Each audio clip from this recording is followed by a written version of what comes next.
حضرت موسیٰ علیہ السلام کے چچا یسہر کا بیٹا تھا۔ بہت ہی شکیل اور خوبصورت آدمی تھا، اس لیے لوگ اس کے حسن و جمال سے متاثر ہو کر اس کو منور کہا کرتے تھے۔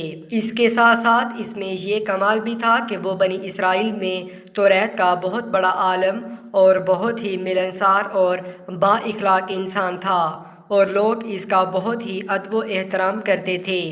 قارون حضرت موسیٰ علیہ السلام کی صحبت میں رہ کر توریت کے علم سے مالا مال ہوا۔ قارون لوگوں کے ساتھ بہت اچھا حسن و سلوک کرتا تھا، جس کی وجہ سے لوگ بھی قارون کی دل و جان سے عزت کرتے تھے۔ قارون نے حضرت موسیٰ علیہ السلام سے علم کیمیا بھی سیکھا اور ایسا ماہر ہو گیا کہ رام کو چاندی اور تانبے کو سونا بنا لیتا۔ قارون نے بے شمار دولت کمائی، دولت کے ساتھ ساتھ اللہ پاک نے اسے عزت بھی خوب دی۔ ہر ہفتے کے آخری دن قارون بڑی شان و شوکت کے ساتھ چاندی کا لباس اور سونے کے جوتے اور ہیرے جواہرات سے سجا ہار پہن کر بے شمار گھوڑوں اور لونڈیوں کے ساتھ اپنے محل سے باہر نکلتا۔ جو کوئی بھی دنیا دار اس کو دیکھتا تو کہتا کہ اللہ تعالیٰ مجھ کو بھی اتنی دولت اور محلوں سے نواز دے تاکہ میں بھی شان و شوکت کے ساتھ زندگی گزار سکوں۔ جو لوگ قیامت کے دن پر یقین رکھتے تھے وہ کہتے ان سب نعمتوں کا اللہ تعالیٰ کو قیامت کے دن حساب دینا ہوگا۔ یہ سب شان و شوکت ایک دن ختم ہونے والی ہے، اس سے بہتر تو یہ ہے کہ اللہ تعالیٰ کی یاد میں زندگی گزاری جائے۔ قارون کے پاس اتنا خزانہ تھا کہ اس خزانے کی چابیوں کو اٹھانے کے لیے اس نے کئی خچر رکھے ہوئے تھے۔ ایک روایت میں ہے کہ اس خزانے کو اٹھانے کے لیے 300 اونٹ مقرر کیے گئے تھے۔ اللہ تعالیٰ نے قرآن پاک میں بھی اس خزانے کا ذکر فرمایا۔ بے شک قارون موسیٰ کی قوم سے تھا، پھر اس نے ان پر زیادتی کی اور ہم نے اس کو اتنے خزانے دیے جن کی کنجیاں ایک زور آور جماعت پر باری تھیں۔ ناظرین گرامی، کیا کوئی قارون کے خزانوں کا اندازہ لگا سکتا ہے؟ کیونکہ جب رب کائنات فرما رہا ہے کہ قارون کے خزانوں کی چابیاں بھی ایک زور آور جماعت پر باری تھیں، اتنی دولت ہونے کی وجہ سے قارون غرور اور تکبر کرنے لگا۔ اس نے دنیا والوں کے ساتھ طرح طرح کے ظلم و ستم کرنا شروع کر دیے تھے۔ قارون کے پاس لوگ آئے تو کہنے لگے، قارون اپنی دولت پر اتنا غرور نہ کر، اللہ تعالیٰ غرور اور تکبر کرنے والوں کو سخت ناپسند کرتا ہے۔ اس بات کو اللہ پاک نے قرآن میں یوں بیان فرمایا ہے: میرے نبی صلی اللہ علیہ وآلہ وسلم وہ وقت یاد کرو کہ جب قارون سے اس کی قوم کہنے لگی، خزانوں پر اتنا شوق نہ بن کہ اللہ تعالیٰ ایسے شوق بازوں کو پسند نہیں فرماتا۔ اللہ تعالیٰ نے تجھے جو خزانے دیے ہیں اسے آخرت میں جنت کا گھر بنا۔ ہاں، دنیا میں بھی اپنے حصے کی گزران سے فائدہ اٹھا اور اپنی قوم سے اچھا رویہ اختیار کر، بالکل اسی طرح جس طرح اللہ نے تیرے ساتھ اچھا رویہ اختیار فرمایا۔ زمین میں ان خزانوں کی بدولت دہشت گردی نہ پھیلا کہ اللہ تعالیٰ فسادیوں کو پسند نہیں فرماتا۔ جواب میں کہنے لگا، مجھے تو یہ مال اس علم کی وجہ سے دیا گیا ہے جو میرے پاس ہے۔ قارون کہتا، مجھ پر اللہ تعالیٰ کا کوئی احسان نہیں ہے، میں نے اتنی محنت کی ہے کہ آج اتنے خزانے کا مالک بن گیا ہوں۔ مجھ پر اللہ تعالیٰ نے کوئی احسان نہیں کیا ہے، میں تو خود بہت ہی عقل مند انسان ہوں۔ اللہ تعالیٰ کی طرف سے حضرت موسیٰ علیہ السلام کو زکوٰۃ دینے کا حکم نازل ہوا۔ جب حضرت موسیٰ علیہ السلام نے قارون کو زکوٰۃ دینے کا فرمایا تو قارون نے کہا، جی بھائی، میں اپنی دولت کا 1000واں حصہ زکوٰۃ ادا کروں گا۔ جب اس نے اپنے سارے خزانے کی زکوٰۃ کا اندازہ لگایا تو وہ بہت زیادہ تعداد میں بن گئی، تو اس کے دل میں لالچ آیا، تو اس نے زکوٰۃ دینے سے انکار کرتے ہوئے بنی اسرائیل کو کہا کہ حضرت موسیٰ علیہ السلام کی کسی بات پر یقین مت کرنا، وہ تمہاری دولت کو زکوٰۃ کے بہانے کم کرنا چاہتے ہیں۔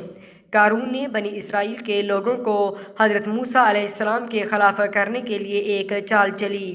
اس نے ایک عورت کو بے شمار دولت دی کہ تم حضرت موسیٰ علیہ السلام پر بدکاری کا الزام لگا دو کہ حضرت موسیٰ علیہ السلام نے میرے ساتھ بدکاری کی ہے۔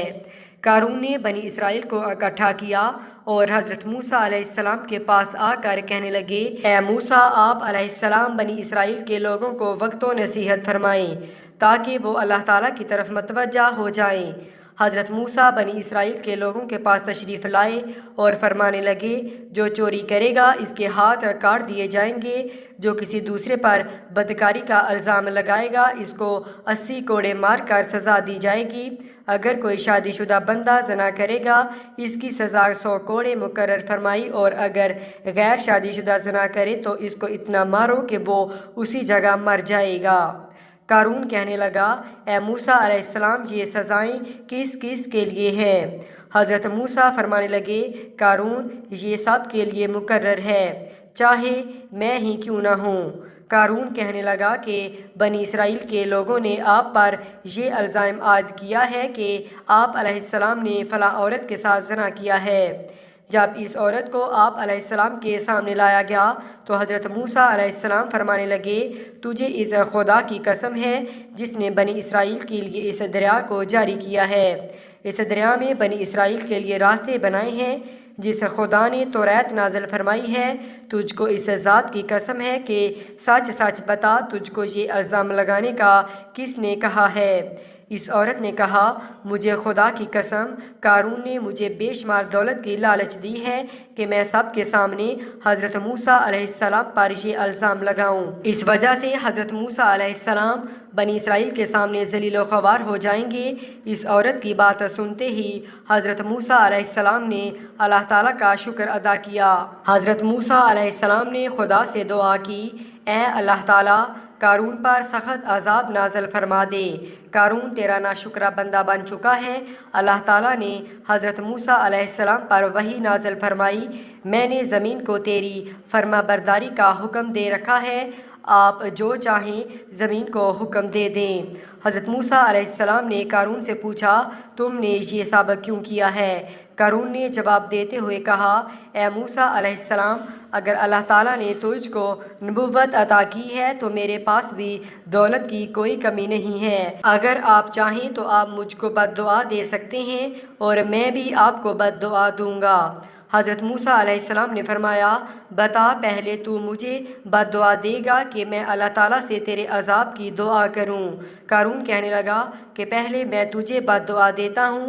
قارون نے حضرت موسیٰ علیہ السلام کو بد دعا دی تو حضرت موسیٰ علیہ السلام کو کچھ نہ ہوا۔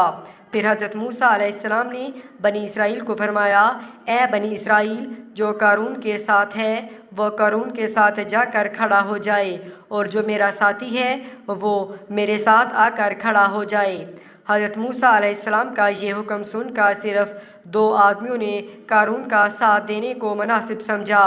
جب 2 آدمی قارون کے ساتھ جا کر کھڑے ہو گئے تو حضرت موسیٰ علیہ السلام نے زمین کو حکم دیا کہ قارون کو اپنے اندر دنس لے، تو زمین نے ان کو اپنے اندر دنس لیا۔ جب قارون نے یہ صورتحال دیکھی تو حضرت موسیٰ علیہ السلام کو رشتہ داری کے واسطے دینے شروع کر دیے۔ اس وقت حضرت موسیٰ علیہ السلام نے قارون کی کسی بات کی طرف توجہ نہ دی۔ اس طرح قارون سارے کا سارا زمین میں چلا گیا۔ جن 2 آدمیوں نے قارون کا ساتھ دیا تھا وہ کہنے لگے کہ حضرت موسیٰ علیہ السلام نے قارون کو زمین میں اس لیے دفن کیا ہے کہ اس کے سارے خزانوں پر قبضہ کر لوں۔ ان کی زبان سے یہ الفاظ سن کر حضرت موسیٰ علیہ السلام نے زمین کو حکم دیا کہ قارون کے سارے خزانوں کو بھی اپنے اندر دفن کر لے۔ زمین نے حضرت موسیٰ علیہ السلام کے حکم کی تعمیل کی۔ اللہ تعالیٰ سے دعا ہے کہ اللہ تعالیٰ ہم کو نیک کام کرنے کی توفیق عطا فرمائے، آمین۔